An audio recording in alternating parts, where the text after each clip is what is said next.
Cool. All right, welcome everybody. Thank you for joining us today for the Ecotherapy Hour.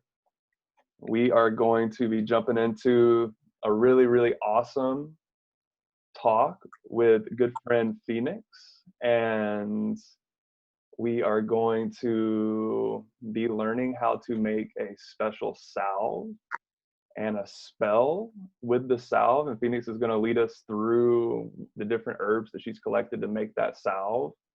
But first, we're going to get into a little bit of interview because Phoenix is a super fascinating person and someone that I don't get to talk to as much as I would like to. So I'm just looking forward to getting to spend like 30 minutes getting your story and hearing more about your projects and what's exciting you these days, and looking forward to sharing that with people out there because I think people will probably get a lot of benefit from just kind of hearing what's going on for you and your unique perspective on everything. So that will be fun. But first off, I will do a little bit of letting you guys know what's going on with Healing Ecosystems, just to preface everything. This is kind of our quote unquote advertisement time, as it were. But yeah, so things are wild out there, no doubt. The summer is really close to being upon us. I'm really excited for that. There's a lot of great stuff happening amidst the turmoil, and the fruits are not stopping their drops. So I'm out there harvesting a lot of fruit right now, and wanting to figure out how to bring more people into the fold on that. Me and Phoenix are going to touch on that a little bit probably in our talk. But for the time being, I'm doing private foraging walks with 3 to 4 people at a time. So we're getting that back going. And if people are interested in joining in on that, I have my website set up for scheduling those, and they're going to cap at 4 people.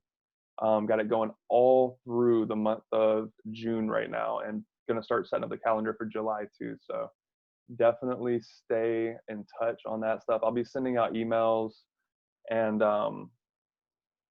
keeping people updated on that. But here are kind of the show notes, so to speak. So if anyone can see the chat right there, who's tuned in live, there's my Instagram, there's Phoenix's Instagram, there's the event website for getting into events, for scheduling any kind of foraging event and keeping up on any events that are happening with us.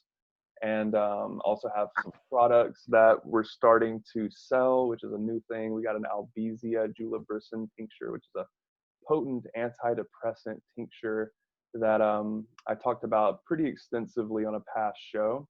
And if you go to the Healing Ecosystems YouTube channel, you can see all of our past episodes and catch up on that. But that one where I talk about the Albizia is the solo episode I did, which was 2 episodes back. So you guys can find that there. But that's pretty much it for our product placement, so to speak. But it does help to fund the show, and we are constantly wanting to upgrade these things. So any support is much appreciated. But yeah, today we got Phoenix on the show, and just super grateful for you being here and for you taking the time out of your busy foraging herbalist community organizing life to talk with me and come up with whatever we come up with. We're here to improvise and have fun. And I'll also be asking you some questions. So Phoenix, I didn't do much of an intro for you, but I will just say that we met at the Permaculture Convergence. I think it was 2 years ago at this point, probably 2018. And I felt an instant connection with you, and you came up and gave me this beautiful herbal wand, which I was really excited about, and I haven't burned at all until today, but made up of all kind of different herbs that I'm pretty sure you locally collected, probably around Oakland.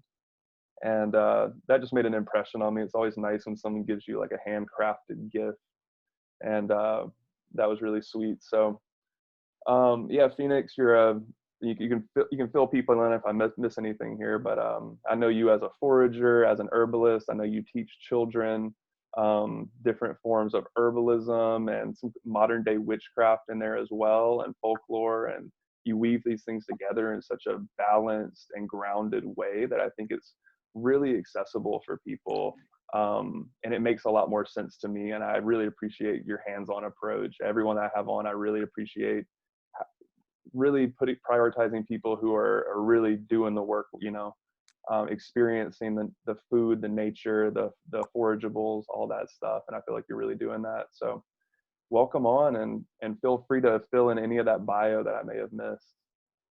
Yeah, I'm a forager. I'm also an environmentalist. Like, I work in the environmental justice field. So I work for an organization called the West Oakland Environmental Indicators Project. Their mission is primarily around air quality, you know, making sure we have air quality, but also looking at air, water, and soil. And I am the regional resilience manager for them, which means that my job is to figure out how to make the entire region more resilient. What that means is, you know, we're going to have a lot of environmental issues coming down the line, like sea level rise, increased wildfires, increased heat islands.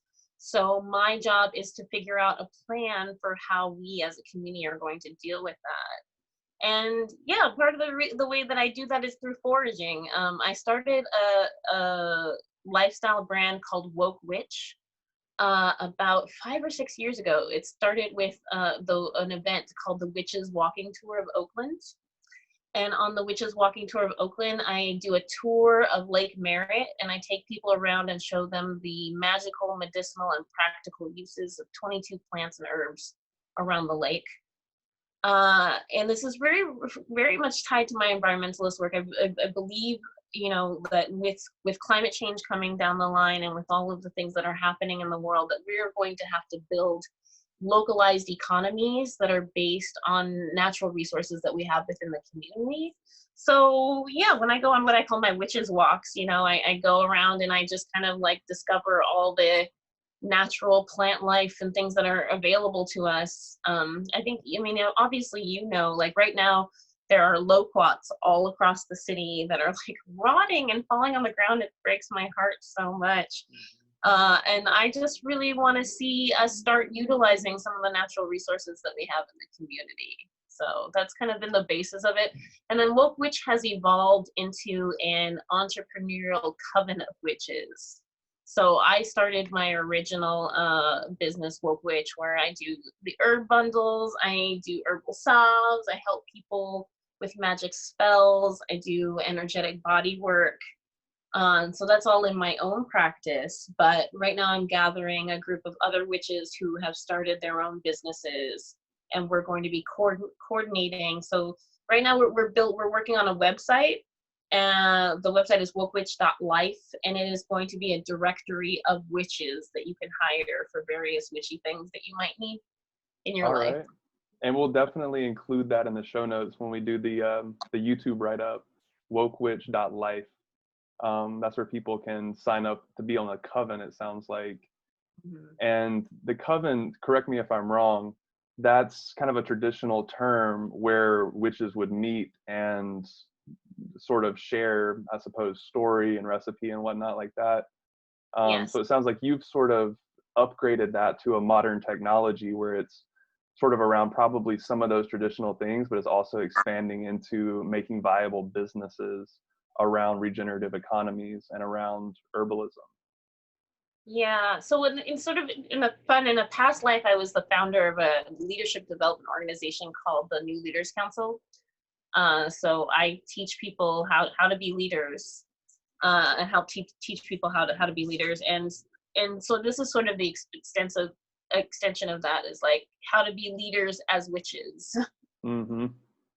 And specifically, we look at folks who are come from disadvantaged communities. So the queer, trans, people of color are our main membership, which of course includes white people, but you know, usually white people who are lower on the oppression scale than most folks. And we really work to uplift those voices, and then we do collective spell work together to make a better world.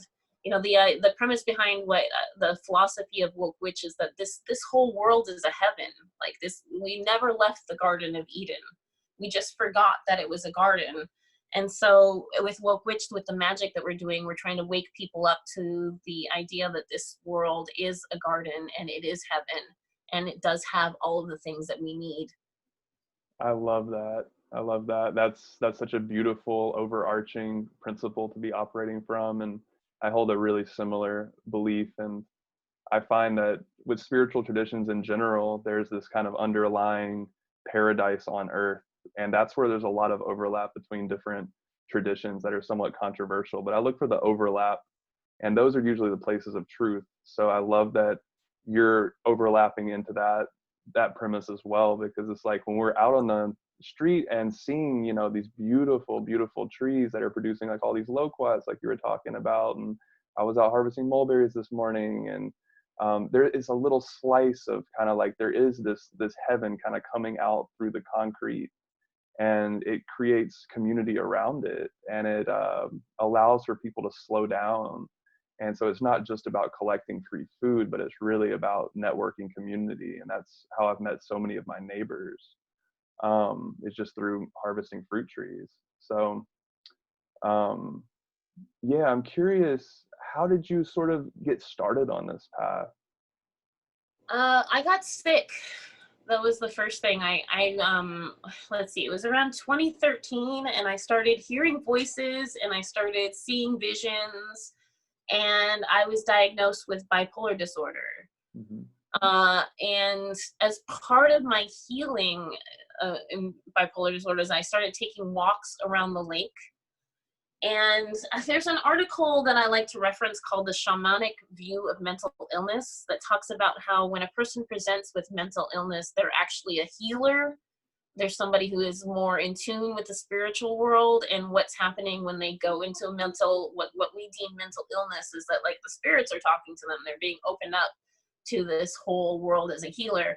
And in other cultures where they have this understanding, when a person quote unquote goes crazy, the community gathers around them and helps them through that period so that they can come out the other side as a healer. So, you know, of course, in the United States, we don't have that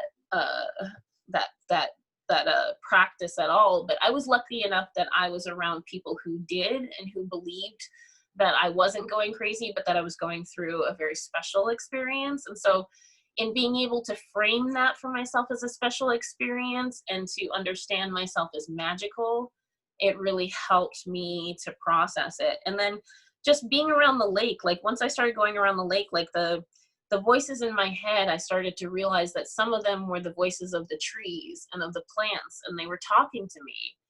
And the trees would tell me about how to exchange energy with them. The plants would kind of lead me on a path to finding out about their medicinal properties. You know, I would go one day and I would really notice a plant, like it would stand out to me. And then later that day, I would come across a book, or I would find something on the internet that would give me some information about that plant. And then through that process, I just started to get really, really curious about all of the plants around there. I started I'm always pushing Pinterest, because Pinterest is a really great place to learn about plants and herbs and stuff like that. So I got onto Pinterest. I actually got onto Pinterest because at the time I was going through this, there was a lot of Black people being killed on social media kind of constantly. And I really couldn't stand it. So I needed that same like stimulation from social media, and I found it by researching herbs on Pinterest. And so yeah, just really like trying to find my way back to health from having bipolar disorder. I also have a dual diagnosis of ADHD. So the plants and the herbs were a huge component in that. And then I also started to find the stuff that I needed to heal, the plants that I needed to make myself better. You know, I work a lot with rosemary. Rosemary is a key herb for me. It has a really calming effect for me. So like when I'm really manic and I'm really kind of out of it, I can like smell some rosemary and it'll calm me down. I've been working with some tinctures. I just made a tincture with like ashwagandha and skullcap and some like calming herbs, just in case, you know, something happens and I run out of my meds. I need to be calmed down. But yeah, I mean, it's really, being sick really led me to finding my healing, and I found that healing in plants. Absolutely. And it's such an ongoing process too. And it's something that is like a lifelong journey. And I love what you mentioned there is like, you know, there's Western medicine and there's a time and a place for it. And like you can still be using that and then also be using plants and herbal allies to assist with combating side effects and then, you know, helping with the different ailments as well. And like rosemary, what a powerful, powerful plant with those rosmarinic acids that are so good for our brain. It's like a cognitive enhancer. Usually before I do any sort of thing like this, I'll be taking like some rosemary with some lemon balm for that mental stimulation. So very interesting that you're like gravitated towards that certain plant. That makes a lot of sense. Um, and yeah, it sounds like we're kind of starting to get into what would be my next question, which is, you know, what are your sort of therapeutic practices? But I don't want to loop off of that too fast because I think there's a lot of juice in what you were talking about. Like so many of us healers are diagnosed with different kinds of issues like that. And so many people get onto the herbalism path, much like your story of having something that kind of is upheaving for them. So that's really like beautiful to hear that plants do talk to us like all the time. So it's so nourishing to hear you like just owning it like that, you know, because I think they talk to a lot of us and most of us are so cut off from it that we're not hearing it. But I think when we slow down, we do start to hear them and it's really exciting.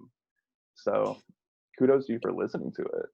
Yeah, it's a whole new world opened up to me once I got introduced to plants, you know, like it just, I mean, just think about it, like the communication, the beauty of it all, and then just all the stuff that you have to learn about how they interact with our bodies and how they're there for us, you know, like I just as an example, like dandelion is one of my like I did the witches walking tour for like 2 or 3 years, and then I researched dandelion and I put dandelion on the tour because dandelion is so underrated, but it is this hugely nutritious food that just like pops itself up from cracks in the concrete.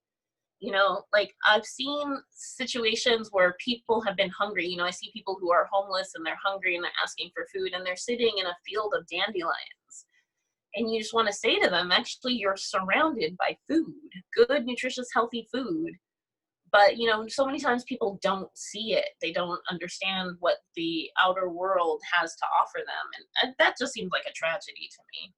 Absolutely. Yeah, it kind of takes like opening one's eye in a different way to see that kind of stuff, you know?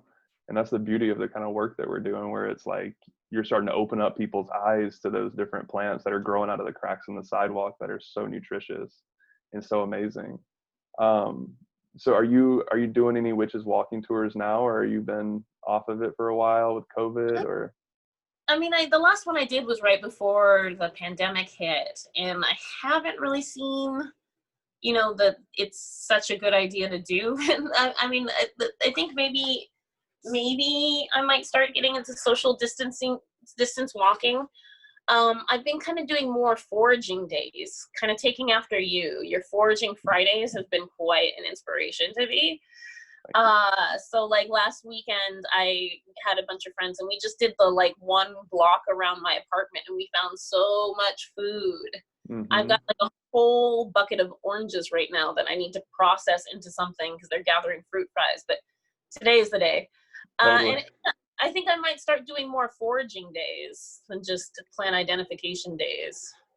Yeah, absolutely. It's kind of like once you sort of know the plants, you know where they are and whatnot. Now it's time to sort of like gather them up because it's like we were talking about yesterday, like those seasons just come and go so fast. And then it's like, oh, I missed the loquats this year. And it's time to kind of prioritize those things. I've loved Yeah. that about quarantine is having a little bit more slowness to be able to say, I'm going to go out and spend an hour just foraging this morning and then spend another hour in the next couple of days to process those things. So Yeah, I kind of wish that was my whole life, was just going out and foraging and then processing things. yeah. I say that, but I also teach, and I also, you know, I do like a million things. I'm constantly like being called out for doing too much, but there's just so much fun stuff to do. And you do so many valuable things. I mean, I've been watching your pictures of you like picking up trash after these protests and going to the lake and picking up trash. And Yeah, I'd love to hear more about your perspective on all that, and then like your community organizing stuff that you're doing. You have a big picture kind of mind that I really appreciate. Yeah, I mean, I think like for me, it's like it's all about community. Like my community is like so important to me, and that's that sense of civic engagement. Like I used to work for the city of Oakland. I worked for Councilmember Dan Calv. I was a council aide for a year, and it really opened up my eye to like, well, a couple of things. One of them is just like government, like how important government is, and at the same time how much government is not going to save you. Like if I had any message to you, like I know all of the people who are in charge of planning for climate change and sea level rise and fire, and I'm going to tell you that they are underprepared.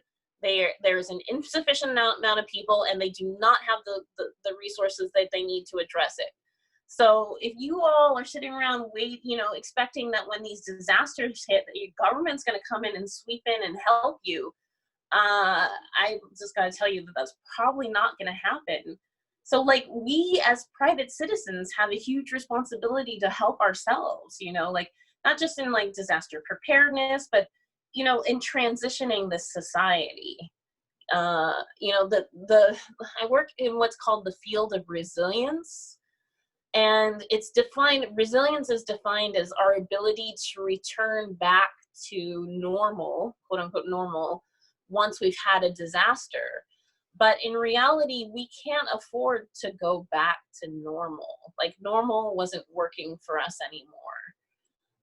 So like a lot of what I do is just trying to figure out what are the next stages? How do we create a community that is self-sufficient, that doesn't have to rely on outside sources, that is prepared for the disasters that are coming. I'm very influenced by, I don't know if you know Movement Generation, the nonprofit. Yeah, so they have a just transition framework, which is a framework for transitioning off of coal and oil and capitalism into a more just society. Obviously, with what's been going on lately, we can tell that some people have been treated better than others.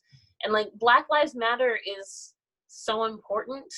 And it's the backdrop of a lot of other issues that are going on. So, I work in the field of environmental justice. So when you're talking about Black Lives Matter or COVID, you need to talk about the fact that like African Americans are more likely to be in a polluted environment than their white counterparts.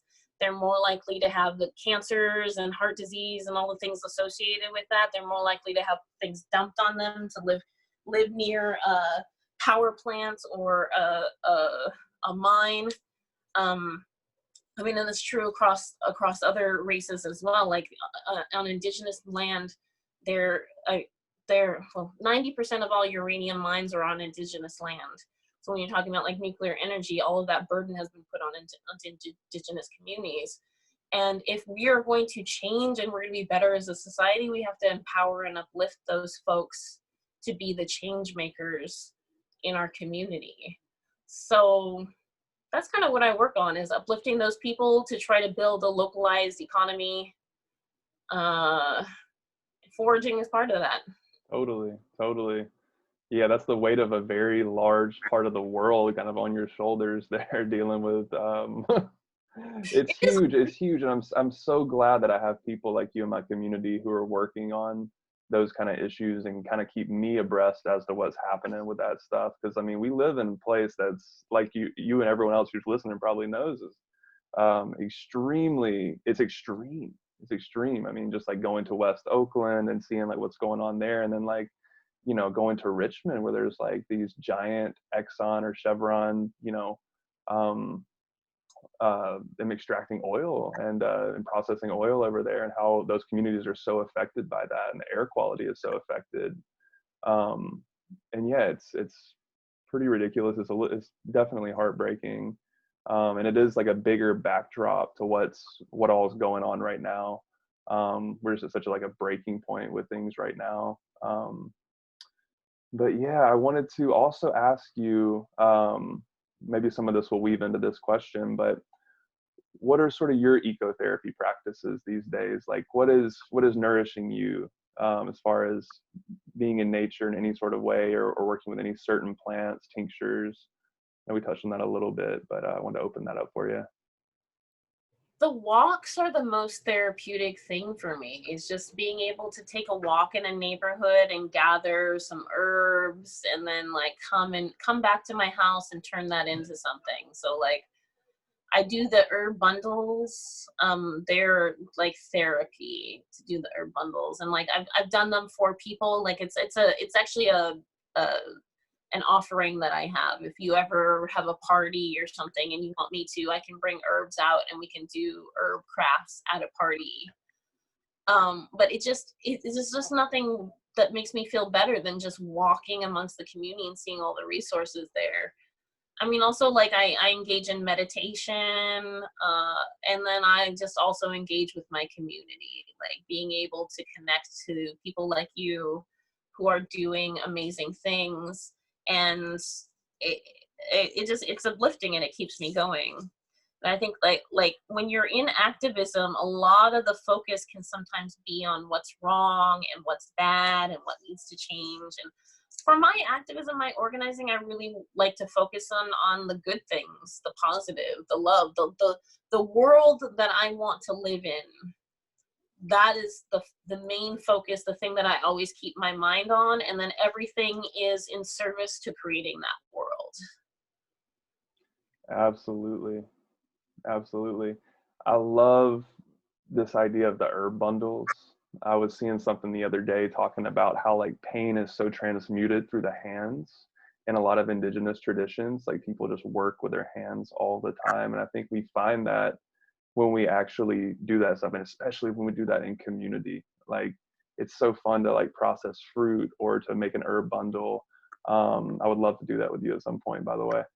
And you know, it's just, it feels so right. It feels like that's what we're supposed to be doing. And that's like one thing, I'll try to get off social media at night and like do something with my hands sometimes when I'm really being on my game. You know, it's like just do something with my hands before bed. One really simple thing. But it's so powerful to add that to like going to a party like you're talking about and having people do herb bundles. So that's amazing. It's an amazing practice. And I hope that people listen to this and glean a little bit of inspiration of something that might be helping to work through whatever people are going through, whether it's stress, anxiety, depression. But those are definitely some beautiful tools. And speaking of which, you are going to have an offering today of showing us how to make a really special salve. Do you want to speak to that, or do you need to set up for a minute and maybe I could just fill space? Wanted to just show a little bit I've got down here. Nice. So I've got all my herbs down here, and just talking about healing, like as we were talking, I could smell all of these, and it was just making me feel so good, like so healthy. And I don't know, it's like you know, the aromatherapy is real. Like all you have to do is smell these herbs and it uplifts your mood and makes you feel better. And the idea behind the herbal salve is we want to make it into a magic spell. So when you're talking about magic, it's based on a couple of different things. Let me put this up here. So one is your own belief. Right? So if you believe that something has a magical property to it, then it can have that. Like magic itself is that belief, right? The idea of magic is that your words and thoughts are creating the world. So how you think about something is how the world is. And you know, with plants, they all have medicinal properties to them, but through the years they've all gathered magical properties as well. People have associated each plant or each herb with a magical property. I think we were talking a little bit about it yesterday, where we were saying like with the plants and magical properties, really when you're involved in witchcraft, people only want like 6 different things. And it's like love, money, health, protection, healing, maybe one other thing, but like basically those things are the things that you find as the magical properties of plants. And what happened is just like years and years and years ago, like witches just had, you know, we didn't have a globalized society, so witches only had the plants that were around them. So witches everywhere attributed these 5 or 6 traits to the different plants around them. So now we have local plants, and we have invasive plants, and we have plants from around the world. So we have a lot of different options for the plants that we can use. But you see, so your belief goes into it, and the belief of other people. So I'm bringing up here, for example, lavender. Lavender for a very long time has been associated with love. And I don't know, when I smell it, I feel love, right? It's like a softness. It's kind of like the love between a mother and a child almost. Like, I don't see lavender as like real passion. Like, you can use it in relationship spells, definitely, but usually when I use it in a relationship spell, it's because I want to have like a relationship that's more friendly and more loving. I'm bringing in, so Cleveland sage, which is a favorite of mine. I've read that this has been described as a waterfall of pungent aromas, which is really what it feels for me. In the magical folklore, I haven't found very much about Cleveland sage, like what it is, but because your belief kind of causes magic to be infused, I just kind of put my own meaning to Cleveland sage. And for me, Cleveland sage is like a aphrodisiac. It is symbolic of love, but a more sexier, kind of older love, more mature, but very passionate.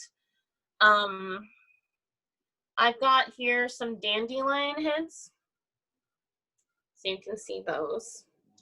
And dandelion is associated with divination. So the way that you would blow a dandelion head and make a wish, it's the same way that sort of idea of magic, that you can kind of make a wish, but also like see the future. When I think of divination, it's kind of like you are seeing the future, but you're also creating the future, because you can kind of choose whatever future you go to, which I can go into. I'd have to teach a class to explain exactly all of that.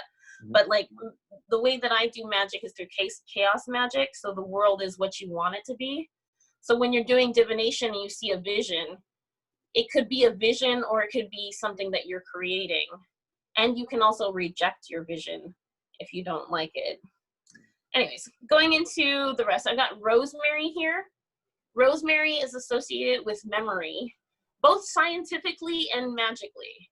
So in terms of science, like rosemary stimulates the memory centers in your brain and helps you to remember better. It's a really great herb to have if you are a student or if you're studying, because it keeps you very alert and awake, and it helps to reduce anxiety, and it also helps with your memory. So it's like great for studying. So this one using for memory.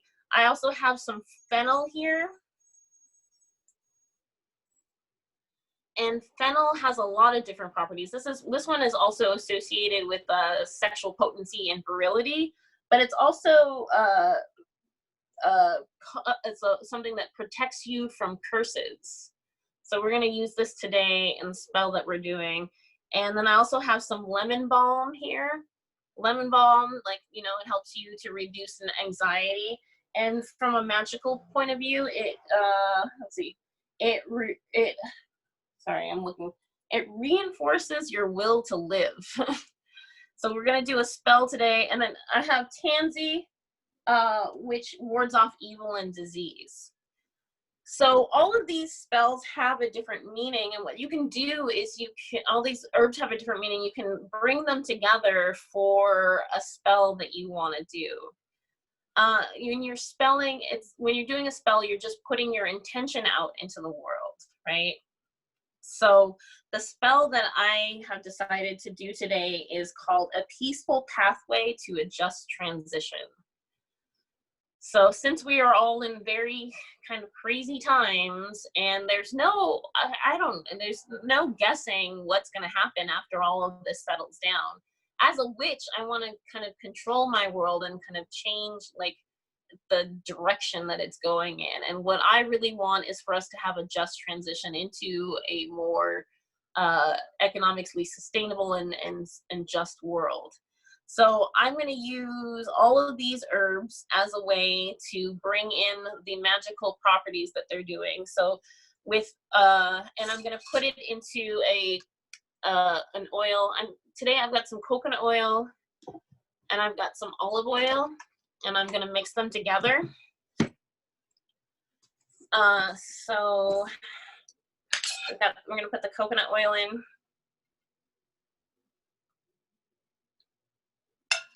And a little bit of olive oil, and I'm just because we don't have that much time, I'm not going to do the beeswax portion of it. I'll do it probably afterwards. But for any salve, you want an oil base, and then you're going to put in your plant matter and let it simmer for a while, and then you take the plant matter out, and then you would put in some beeswax, and that's going to actually harden it up and make it so that it's that like nice smooth consistency that goes on your skin.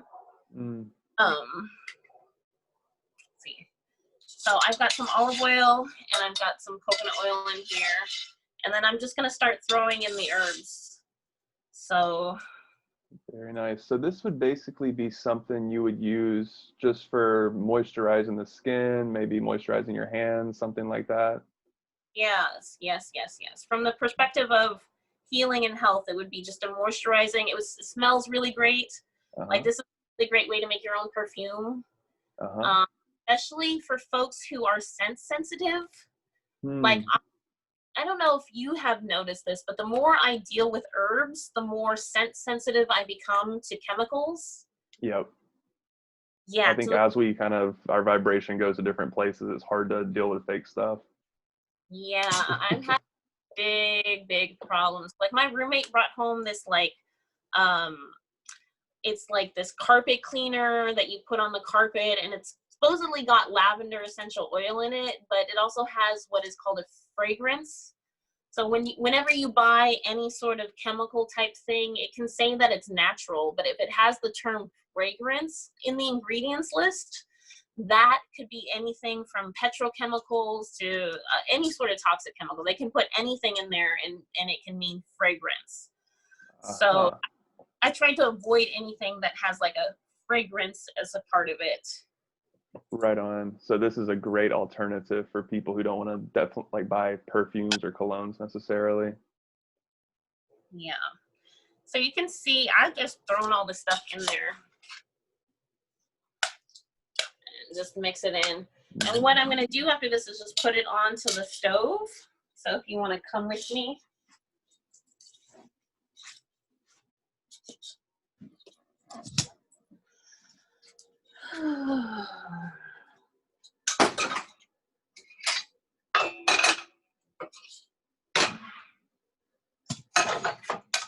Okay, let's see if I can do this. Okay. Cool, we can see it. And when you do this, so there's a couple of different ways to make herbal salves. This is what I call the quick and dirty version. And the quick and dirty version is you do the oil, you put the herbs in, and you put it on the stove, and you let it simmer but not boil for about 15 minutes. And what that does is it takes out and extracts all the good nutrients and all the scents and everything from the plants and puts it into the oil without burning it. Because like when you're if you're cooking something, you want to put the herbs in at the beginning and fry them up, but the actual oil changes the taste or flavor of the herbs, and you want to avoid that change here with what you're making here. So you just want to let it get really warm very slowly. Another way that you could do this is you take everything and you put it into a jar, and then you take a crock pot and you put a layer of water in the crock pot, and you put the jar in the layer of water, and you let it sit overnight on a medium heat, and that infuses the oils as well. Or you can do the thing where you put it in a jar, you put it all in a jar, and you put it on the counter, and you let the sun infuse it. And that takes like 2 weeks to a month. Although lately I've been trying a lot of those, and my oil has been going rancid. So I'm not sure, that's not my favorite way to do it. This is my favorite way to do it. Like, this is actually the best way that I've come up to do it. It's so easy. It happens really quickly. You get this really lovely scent. And when you are doing it, if you want to do the magic, I'll just show you how I do my magic.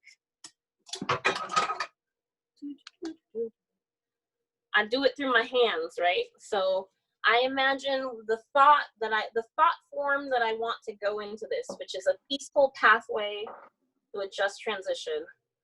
I can see that in my head, and I let it be in my head and go down my arm into my hands and extend itself into the concoction. And then that is the magic infused into it. And when you're doing this, like, if you're a good enough magician, you don't need anything. You don't need herbs. You don't need any sort of magic tricks. Like, literally all I have to do is think of what I want, and it will put things into motion if I put my intention into it. But the reason why you want to put like herbs and stuff together is it kind of gives your mind an ability to focus on all of the things that you want to do. So, you know, all of the different characteristics for me come together to make the spell. And then the actual implementation of the spell is dependent on how you're making it. So with a spell like this, the way that it's activated is you put it on your body. And the way that I see this is that it's a peaceful transition to a peaceful pathway to a just transition. So if you put it on your body, it is going to give you a peaceful transition to a peaceful pathway to a just transition. But also anyone who's around you and smells it will also be affected by it. So it's like a spell that kind of emanates from a person and affects the people around them.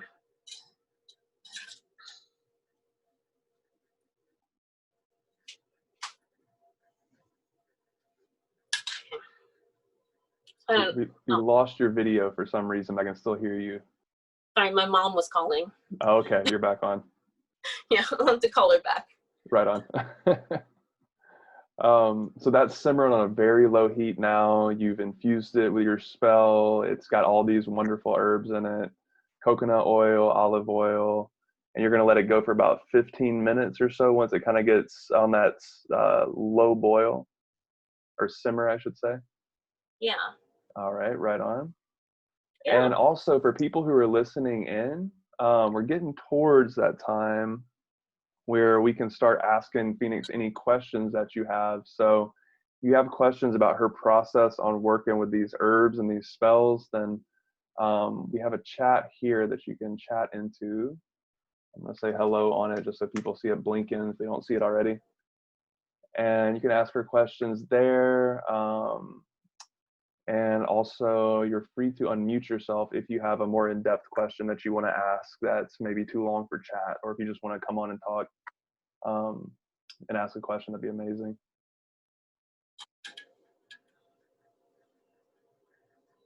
Yeah. I'm like, I know both of the people here, so say hi. Hi. Hey everyone. You're more than invited to participate or watch TV, whichever way. Whichever way. This is like Witch TV right here. Witch TV, I love Witch that. TV, yep. So want to start that. Like, you know, there's like a million things that I want to do with WokeWitch, and like one of them is like this. I mean, again, you're so inspiring. Everything you're doing is like all the stuff I want to do. So like interviews with people, totally cool. It's very selfish in the sense that I get to learn something and talk to somebody who I really appreciate anyway. So that's the fun part, though. That's the fun part. I think people are getting a lot from it as well.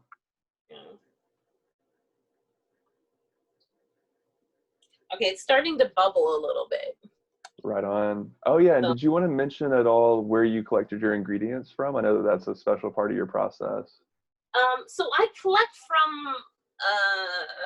from the city, you know, so like I will, basically my rule is if it's in meridians or public places, fair game. If it's in people's yards, but it is like hanging over the edge and it's in the right of way, fair game. I don't go into people's yards, but you know, if they do have it kind of hanging out there. And then also like I will find if there's a yard and I just love everything in it, I will knock on the neighbor's door and I'll be like, please let me pick from your yard. Awesome. Like I have a neighbor that has this gorgeous purple basil plant that smells so good. I go and harvest all the time, and I've knocked on their door multiple times because I'm like, is it still okay for me to harvest? Can I harvest? It's okay. Okay, good. Awesome. Yeah, it's very similar to my process as well. So I'm glad to hear that that's working out for you as well. Yeah. If it's over the sidewalk, it's like legally public property. Legally public property, yes. Yeah. But the other thing is that I just like, you have to be very careful when you're working with the plants, because like I make sure that if I'm taking herbs from places, that I never take more than 3 pieces or 3 sprigs from any one plant, unless it is like an overgrown plant and needs to be trimmed back. Then I'll do some trimming and some maintenance of it. But you know, if you're going for an hour walk and you take 3 sprigs of lavender here and 3 sprigs of lavender there, by the time you're done with your walk, you've got hella lavender. Exactly. And I also appreciate. Oh, go ahead. Did somebody come on and say something? Hi, it's Cameron. What's up, Cameron? Cameron! Hey, Phoenix, how you doing? Good, how are you? Great. Thank you so much for doing this. This is wonderful. Yeah. Do you usually use the herbs as fresh as you can, or do you dry them out, or is there like a process that you have with that, or does it depend on the herb? I do both. A lot of times when I'm doing the salves, I'll use fresh herbs. It's kind of counter to what some people tell you, and I can't say that it doesn't have some difficulties, because I have had instances where the salve has molded, which is one of the dangers when you use fresh herbs, because the fresh herbs has a lot of moisture in it, and the moisture will cause you to have like a molding of it. Right, so the water. Yeah, it's not all the time. So I don't know, like all of these were pretty fresh herbs that I used. It smells really good, by the way. But I also dry them. So like I've been kind of just going out and collecting herbs so that I can build up my own apothecary. And I have, you can kind of see over here. It's very crowded and messy, but it is an herbal apothecary over there. Yeah, look at that. There's a lot over there. That's great. And I imagine with cooking it like that, you're reducing some of the moisture that would potentially cause mold. Yeah.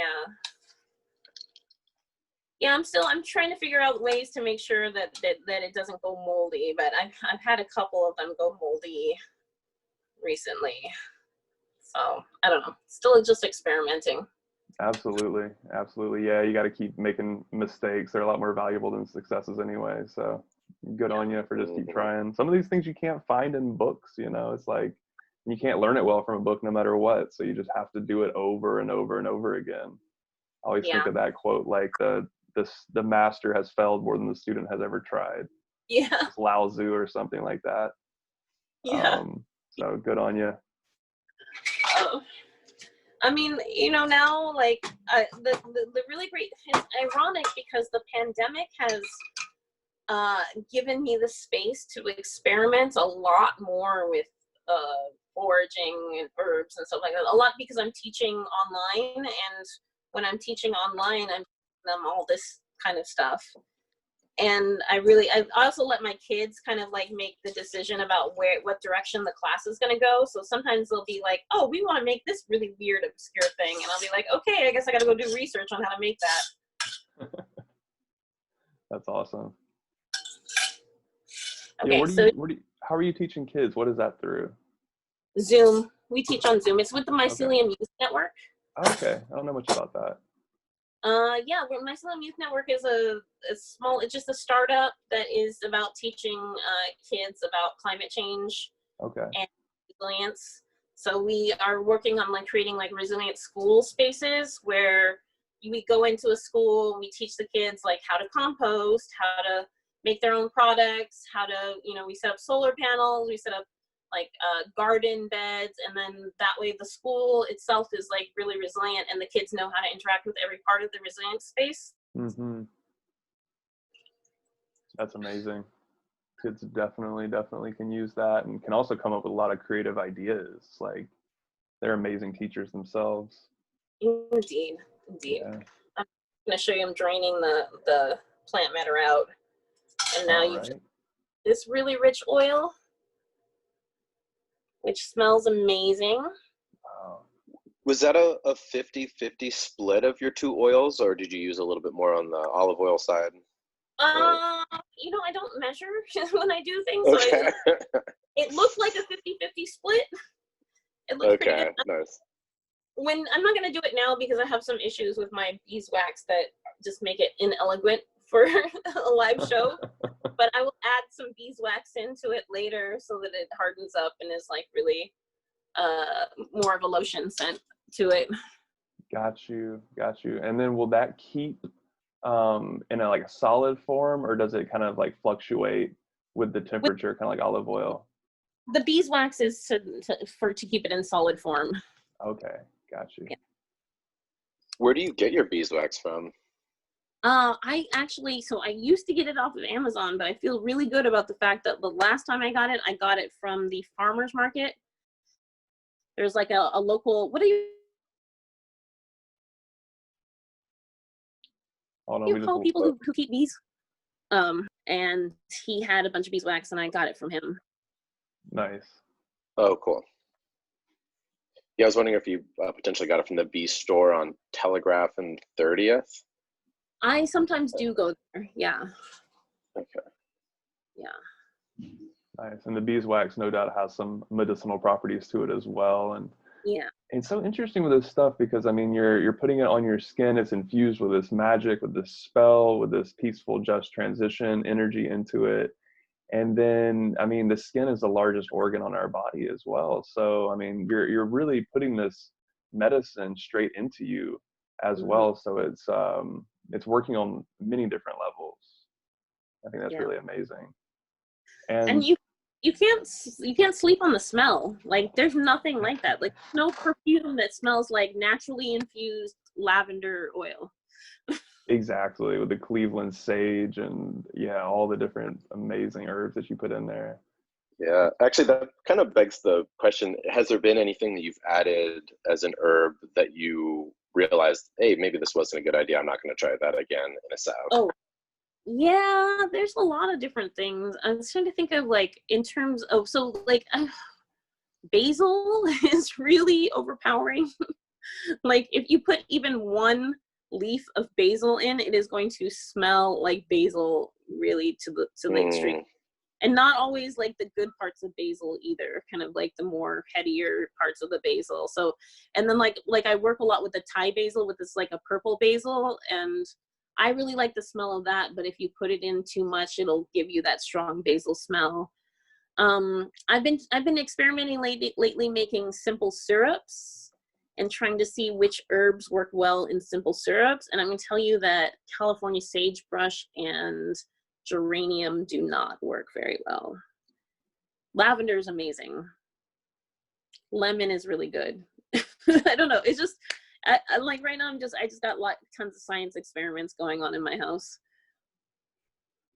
That's amazing. It's probably very dependent upon the person as well. So just encouraging people to experiment out there, because it's so funny with like a rose or something. I can be walking down the street and smell a rose and say, hey, that's a great smelling rose. And then have a friend walk up to that same rose and not smell anything from it. So it's so subjective. And then someone in the chat just said dandelion syrup. Dandelion syrup would be good. Yeah. Yeah, it's a good suggestion there. Yeah, I made a dandelion honey tea the other day, and it was really energizing.